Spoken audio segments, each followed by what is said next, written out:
തൃക്കൊടിത്താനം മഹാക്ഷേത്രത്തിൽ ദീപമഹോത്സവത്തോടനുബന്ധിച്ച് കിഴക്കോട്ട് എഴുന്നള്ളിപ്പ് നാളെ വൈകിട്ട് 5 മണിക്ക്.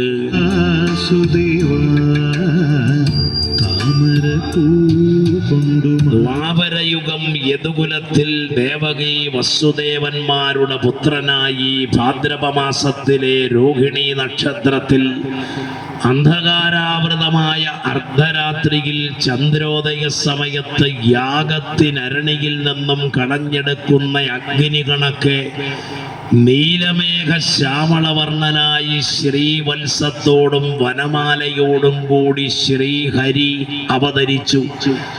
പീലിത്തിരുമുടിയും പീതാംബരവും ചാർത്തി കാലിക്കോലും ഓണക്കുടലുമെടുത്ത് കുറഞ്ഞൊന്ന് ഇടത്തോട്ട് ചാഞ്ഞു നിൽക്കുന്ന നടനവേഷധാരിയായ പൊന്നുഗുരുവായൂരപ്പൻ ലക്ഷ്മീനാരായണ സ്വാമിയായും ഉഗ്രവീര നരസിംഹമൂർത്തിയായും അമരുന്ന വിരാജിക്കുന്ന തൃക്കൊടിത്താനം മഹാക്ഷേത്രത്തിലെ ദീപമഹോത്സവത്തോടനുബന്ധിച്ച് കിഴക്കോട്ട് എഴുന്നള്ളിപ്പ് നാളെ വൈകിട്ട് 5 മണിക്ക് ക്ഷേത്ര സങ്കേതത്തിൽ നിന്നും ആരംഭിച്ച് കോട്ടമുറി കാണിക്ക മണ്ഡപത്തിലേക്ക് എത്തിച്ചേരുന്നതുമാണ്. എല്ലാം കൃഷ്ണമയം, സർവം കൃഷ്ണാർപ്പിതമസ്തു.